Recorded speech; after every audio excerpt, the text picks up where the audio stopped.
সেটা মাঝে মাঝে মিস করি। নমস্কার, আমি গৈরিকা, কলকাতা ক্যানভাসে তোমাদের সকলকে স্বাগত জানাই। আজকের আমাদের ব্রেকফাস্টে রয়েছে কফি, সেই সঙ্গে রয়েছে গাজরের বরফি, আর এখানে একদম হাতে করা রুটি, গরম গরম না, এটা চন্দন কিনেই এনেছে, আর সঙ্গে ঘুগনি। ব্যাস, আজকে যেহেতু নিরামিষ সেই জন্য ডিম সেদ্ধটা নেই। বাচ্চাটা টেকা যাচ্ছে না গো, আজকে ঠান্ডাটা কি একটু কম বুঝতে পারছি না, মনে হচ্ছে একটু কম, রোদ উঠেছে তো একটু ভালো লাগছে, এটাই যা। কিন্তু ঠান্ডা কমেনি, কিন্তু হাতটা তো আমার একদম বরফ হয়ে যায়, এটা আমার সব থেকে কষ্ট, জানো তো, হাত পা সব বরফ হয়ে যায়। ব্রেকফাস্ট করে একটু কফিটা নিয়ে দাঁড়ালাম এখানে, একটু দাঁড়িয়ে নিয়ে তারপরে দৌড়াদৌড়ি স্টার্ট করব। আজকে মঙ্গলবার, সেরকম কোনো রান্নার চাপ নেই, ওই আলু পোস্ত আর ডাল করে দেবো, হয়ে যাবে। ঠান্ডায় আমি একজন দেখলাম কমেন্টে দিয়েছো যে খুব প্রচন্ড ঠান্ডার দেশে থাকো, প্রত্যেকদিন স্নান করো। আমিও প্রত্যেক দিনই স্নান করি। কালকে আমি স্নানটা সেভাবে করিনি, করেছি তো বটেই, স্নান না করে আমি ঠাকুরকে খেতে, হ্যাঁ ঠিকই বাড়ির লোকজনের মতোই মনে করা উচিত, করিও। আমি সবসময় যে করি না তা নয়, যখন একান্ত পারি না করি, কিন্তু তবু একটা কিরকম যেন হয় ঠাকুরের ইয়েটা, মানে আসনটা ধরবো একেবারে বাসি শরীরে, বাসি জামা কাপড়ে তো কখনোই ধরবো না, প্রশ্নই ওঠে না। একান্ত প্রয়োজন হলে তো সেটা করতেই হয়, কিছু করার নেই।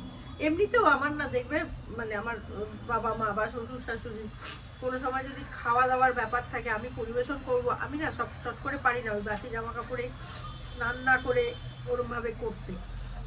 ওটা আমি ঠাকুরের ক্ষেত্রে বলে নয়, আমি এমনিতেও খাবার দাবারটা দেবো একটা বাসি কাপড়ে, যত ঠান্ডাই পড়ুক আমি একটু মাথায় অন্তত জল ঢালি, ঢেলে জামা কাপড় পাল্টে তারপরে দুপুরের খাবার দাবার দিই।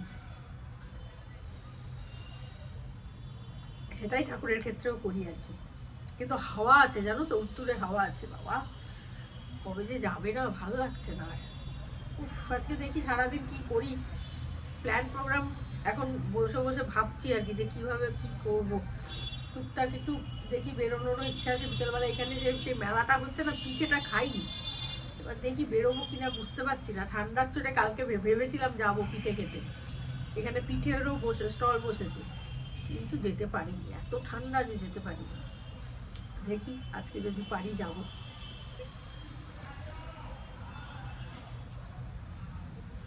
এদিকে তোমাদের গজাকে দেখাই যে কি করছে আমার, দেখো এই বেলুনগুলো ফেলবেও না ওরা, আর এই বেলুনগুলোকে নিয়েও কি করছে। ও দেখো একটা বেলুন নিয়ে চলে গেল বিছানায়, দেখাচ্ছি কি করেছে। দেখো দেখেছো সব কুটি কুটি করছে, এই যে এই দেখো, এগুলোকে আগে ছোটবেলা ভয় পেতো, আর এখন ভয় পায় না, দেখো কুটি কুটি করছে। কোথায় গেল? ওই দেখো ওই দেখো ওই দেখো বেলুন নিয়ে, দেখেছো? দেখো দেখো, আজকে আমি বিছানা এখনো তুলতে পারিনি, আর তুলতে পারিনি তার কারণ ও শুয়েই আছে, ওঠে না, দেখেছো? দেখো আবার লেজ নাড়াচ্ছে কিরকম, দেখো। এমনি শীতে আমি কাবু, তার মধ্যে একটা অশান্তির অ্যাক্সেস চলছে আমার বাড়িতে। ওই দেখো আবার এসছে আরেকটা নিতে, ওই দেখো আবার এসছে, একটা হচ্ছে না ওর, আরেকটা নিতে এসছে। এখানে পড়ে রয়েছে যে, এই যে দেখছো, এই দেখো কি বলবে।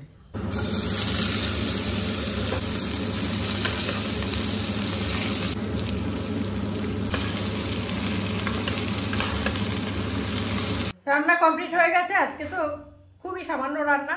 দেখিয়ে দিই, একটা নতুন জিনিস করেছি, সেটা তোমাদের দেখাই আগে বড়। এই দেখো, এটা হচ্ছে আমার নতুন জিনিস। এটা করেছি হচ্ছে তোমার ধনেপাতা আর পোস্ত, ধনেপাতা পোস্ত একসঙ্গে বাটা। এটা আমি আর কিন্তু তেলে টালিনি, এই বাটাটাই গোটা এরকম রেখে দিয়েছি, নুন দিয়ে বাটবে। পোস্তটা প্রথমে একটু গুঁড়ো করে নেবে তার মিক্সিতে, তারপরে ধনেপাতাটা দেবে। হালকা আমার জল লেগেছে, কিন্তু আমি যেটা দেখেছিলাম সেটা জল দেয়নি, কিন্তু আমার লেগেছে, সেটা বলে দিলাম। হালকা জল দেবে, দিয়ে লঙ্কা দেবে, নুন দেবে, দিয়ে পেস্ট করে দেবে, ব্যাস। আর কিচ্ছু করতে হবে না। খেয়ে কেমন লাগে সেটা আজকে আমি দেখবো, আমি খাইনি কোনোদিন, আজকেই ফার্স্ট টাইম। ধনেপাতা বাটা খেয়েছি, আবার পোস্ত বাটাও খেয়েছি, কিন্তু দুটোকে একসঙ্গে মিশিয়ে কেমন খেতে হবে, আশা করি ভালোই হবে, দুটোই বেশ লোভনীয় খাবার। তো চলো আর বাদ বাকিগুলো দেখিয়ে দিই তোমাদের। এটা হচ্ছে অরহর ডাল, এটা হচ্ছে আলু পোস্ত, এখানে হচ্ছে পোস্তের বড়া, আর এই যে বাটাটা। দারুণ খেলাম গো, এটা ওই বাটাটা দুর্দান্ত খেলাম। অবশ্যই বাড়িতে করো তোমরা, জানো তো খুব টেস্ট হবে, মানে যদি না খেয়ে থাকো, যদি খেয়ে থাকো তাহলে তো জানোই। যদি না খেয়ে থাকো তাহলে অবশ্যই করো, দারুণ টেস্টি। কাজকর্ম করতে ইচ্ছে করছে না, কথা বলতে ইচ্ছে করছে না, খালি মনে হচ্ছে কম্বলের তলায় ঢুকে যাই, কি অশান্তিতে আছি আমি, কি বলবো। আর জানো তো এই শীতকালেই তো প্রোগ্রামগুলো হতো, তো গানের অনুষ্ঠানগুলো সব শীতকালে দেখবে, গান মেলা থেকে শুরু করে সমস্ত কিছু যাবতীয় যাই হতো শীতকালেই হতো। আর এই শীতকালটা যেই আসতো আমার মনে হতো এই রে প্রোগ্রামে আমাকে তো যেতে হবে, কি দুঃখ কি কান্না যে পেতো তখন, কি বলবো। আর আমি কি হয়, আমি সোয়েটার পরতে পারি না বেশি, মানে বেশি পরতে পারি না বেশি, মানে একদম আটো সাটো হয়ে পরে বেরিয়ে যাওয়া সেটা পারি না, টুপি পরতে পারি না, সোয়েটার পরি, হালকা একটা সোয়েটার পরবো, তারপরে তোমার পায়ে মোজা দিতে পারি না, ফলে আমার খুব কষ্ট হতো জানো তো। তবে হ্যাঁ, স্টেজে উঠে গানটা যে শুরু করতাম হাততালির চোটে গরম হয়ে যেতাম আমার, তখন গায়ের চাদর টাদরও চলে যেত মনে হয়, মানে খুলে ফেলতেও ইচ্ছে করতো। ওটা একটা আলাদা ব্যাপার, ওটা যারা পেয়েছে তারাই জানে, ওটা একটা আলাদা মজা। স্টেজ পারফরমেন্স যারা করেছে না, মানে একদম ডাইরেক্ট পাবলিকের সঙ্গে, তো সেইটার একটা দারুণ মজা, সেইটা মাঝে মাঝে মিস করি। খুব একটা যে করি তা না, বলবো না, তার কারণ হচ্ছে যে ইউটিউব আমাকে বলি না যে এত ভালোবাসা দিয়েছে আর এত সম্মান পেয়েছি আমি ইউটিউবের দৌলতে, আর এত মানুষজন আমার কাছে আসে, আমাকে ভালোবাসে, পাগলের মতো ভালোবাসো তোমরা, সেই জায়গা থেকে আমি সেই মিসটা সত্যি করি না। কিন্তু কখনো কখনো কেউ প্রোগ্রামে স্টেজে গাইছে দেখছি, তখন নিজের কথা একটু মনে পড়ে, পড়ে না একেবারে বলবো না, মানুষ তো পড়ে, তবে তার জন্য কোনো আক্ষেপ আমার নেই, একদমই নেই। বরং আমার মনে হয় ভগবান যা করেন ভালোর জন্য করেন, কথাতেই তো আছে। তো আমার মনে হয় এটা যা হয়েছে আমার সঙ্গে ভালো হয়েছে। আমি যদি মানে সঙ্গীত জগতে থেকে যেতাম তাহলে হয়তো এত ভালোবাসাটা আমি এরমভাবে ডাইরেক্ট পেতাম না, এটার দরকার ছিল। সেই জন্যই আমার এক এক সময় মনে হয় যে ভাগ্যিস আমি শিল্পী হয়ে উঠিনি, ভাগ্যিস আমি শিল্পী হইনি। যদি হতাম তাহলে আমি এত মানুষের এত মানে কি বলবো, সাধারণ মানুষও কিভাবে যে মানুষকে ভালোবাসতে পারে, মানে কতটা ভালোবাসা দিতে পারে, সেটা আমার অজানা থাকতো। হ্যাঁ, স্টেজে যখন পারফর্ম করতাম লোকে কি ভালোবাসতো না, তখনও ভালোবাসতো, তখনও লোকের উন্মাদনা থাকতো কিছু, হয়তো তখনও ভালো লাগার মানুষ তৈরি হয়েছিল যারা আমাকেই খুব ভালোবাসে, আমার গান খুব ভালোবাসে, আমার গান শুনতেই যায়, এরকম লোকও কয়েকজন হয়েছিল। তখনকার দিনে তো আমাদের সেলফি ছিল না, অটোগ্রাফ ছিল, সে ব্যাপারগুলোও হয়েছে, কিন্তু এত আন্তরিকতা, এত আত্মিক ব্যাপারটা ছিল না। আমার একটা গল্প মনে পড়ছে, আবার দেখো গল্প হয়ে যাচ্ছে, কুচবিহার, তবে আবার ছিল না যে সেটাও নয়, ছিল নার কথাতেই মনে পড়লো বলি তোমাদের। তিস্তা গঙ্গা বলে একটা অনুষ্ঠান হতো জানো তো, ওই নর্থ বেঙ্গলের দিকে, কুচবিহারের ওই সাইডটাতে, এই সময়টাতেই হতো, ওই নভেম্বর ডিসেম্বর জানুয়ারিতেই হতো। তো গভর্নমেন্ট থেকে হতো অনুষ্ঠানটায়, আমিও গিয়েছিলাম, আরেকজন রিনাউন্ড রবীন্দ্রসঙ্গীত শিল্পী গিয়েছিলেন। তো আমার তো বরাবরই আমি মানুষের সঙ্গে ভীষণ মিশে যেতে ভালোবাসি, আমার ওই ব্যাপারটা নিয়ে, আমি একজন আর্টিস্ট, আমি এটা সেই ব্যাপারটা নিয়ে থাকবো, পেছনে সবাই আমাকে আসবে জিনিসপত্র নিয়ে, ওই ব্যাপারটা আমার ছিল না। তো যাই হোক, আমি যখন ট্রেন থেকে নেমেছি, গাড়ি ছিল নিয়ে যাওয়ার জন্য, ওখান থেকেই গাড়ির ব্যবস্থা করেছিল। এবারে আমি নেমে করেছি কি, যে ছেলেগুলো বাচ্চা বাচ্চা ছেলে সব এসছে, এসে দিদি আসুন আসুন করছে, তখন আমি এবার গাড়িতে যেতে যেতে ওদের সঙ্গে এত গল্প জুড়ে দিয়েছে, এত ভাব হয়ে গেছে, মানে এত মেলামেশা, মানে কি বলবো, এত মিশে গেছে ওরা আমার সঙ্গে, যে হোটেলে যখন গেছি ওখানে সিস্টেম ছিল একটা অন্য জায়গায় খাওয়ার ব্যবস্থা করেছিল, সেখানে গিয়ে দুবেলা খেতে হবে। আমি বলছি বাবা এই ঠান্ডার মধ্যে গিয়ে খেতে হবে? তারপর ছেলেগুলো বলছে কি, দিদি চিন্তা করবেন না, আপনাদের যেতে হবে না। বললাম কি করবে তুমি তাহলে, তোমরা কি করবে? বলছে কি, আরে গাড়িটা তো সবসময় যাতায়াত আমাদের জন্যই দিয়েছি, তো আমরা তো এদিক ওদিক যাবো ওই গাড়ি নিয়ে, আপনাদের খাবার আমি এখানেই দিয়ে যাব আমরা। এবং ওরা সত্যি সত্যি তাই করলো, যে 4 দিন আমরা ছিলাম এবং প্রত্যেক দিন দুবেলার খাবার ওরাই নিয়ে আসতো। এবং মা তখন সন্তোষী মা উপোস করতেন, পুজো করতেন। মাকে বললাম, মা এইবারে আর করো না, এখানে কোথায় তুমি গুড় ছোলা পাবে বলো? তার মা বলছে হ্যাঁ ঠিক, সেটাই করবো না। তখন ওই ছেলেগুলো বলছে কি, না না জেঠিমা করবেন, কেন করবেন না, আমরা এনে দেবো।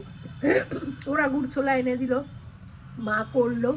এবং এক একটা প্রোগ্রামে, লাস্ট যে প্রোগ্রামটা মাথা ভাঙায় করেছিলাম, তা প্রোগ্রামটায় সমানে গাইতেই বলছে, ফলে পরবর্তী যে নাটকের একটা দল ছিল তারা খুব বিরক্ত হচ্ছিল, প্রত্যেকবারই এরকম হচ্ছে, প্রত্যেক দিনই যে ওদের লেট হয়ে যাচ্ছে, ওরা নাটকটাকে প্রয়োজনে ছোট করতে হচ্ছে, কিন্তু আমি গেয়েই যাচ্ছি। তো সেই দিনকে একটু বুঝতে পেরে আমি যথারীতি কম গান গেয়ে নেমে গেছি। তো সেই নিয়ে খুব চেঁচামেচি হয়েছিল, গন্ডগোল লেগে গেছিলো। ওরা বিশ্বাস করবে না যেভাবে আমাকে ভেতর থেকে লুকিয়ে চুরিয়ে বার করে একদম গাড়িতে তুলে দিয়ে বললো, দিদি এবার চলে যাও, তোমরা চলে যান, জেঠু জেঠু আপনারা বেরিয়ে যান। মানে এত করলো, এখানেই শেষ না। পরের দিন আমরা যখন চলে আসছি ট্রেনে, ওই যে রিনাউন্ড আর্টিস্ট, তার কিন্তু মিউজিশিয়ানরাই সব জিনিসপত্র তুলছে, কেউ নেই। আর আমার সঙ্গে ওই ছেলেগুলো তো তুলছেই, উল্টে দুটো ছেলে উঠে পড়লো ট্রেনে। আমি মা তুমি নামবে কি করে? বলে আমরা পরের ইয়েতে নেমে যাবো, কোনো অসুবিধা হবে না, আমরা আবার ওখানে লোকাল ট্রেনে লোকাল গাড়িতে চলে আসবো। বাট আমরা ঠিক চলে আসবো, দিদি চিন্তা করবে না, তোমাকে আমরা গুছিয়ে দিয়ে যাই। বাড়িতে আসার পরে ওরা আবার চিঠি পাঠিয়েছে, দিদি ঠিক মতো পৌঁছেছ তো, এই তো সেই তো। মানে এত ভালোবেসেছিল ওরা। এরকম অনেক জায়গারই আছে গল্প, কিন্তু এইটা আমার খুব মনে আছে, জানো তো।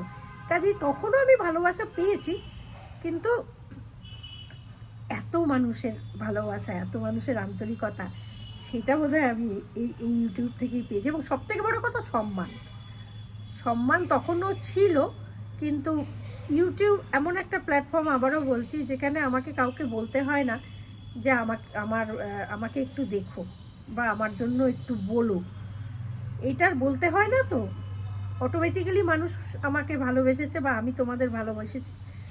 আমি কতটা দিতে পেরেছি ভালোবাসা জানি না, কিন্তু তোমরা আমাকে অনেক দিয়েছো। তো সেই জন্য আমি হয়তো আর খুব একটা মিস করি না ওই সঙ্গীত জীবনটাকে।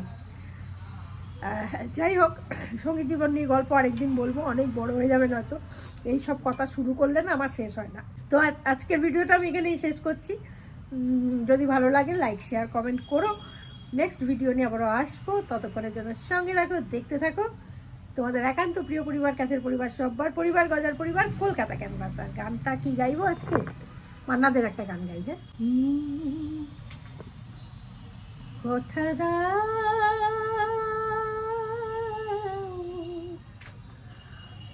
কথা দাও, আবার আসবে, কথা দাও, আবার আসবে, এমনি করে ভালোবাসবে, দিন যায় সেই ভরসা,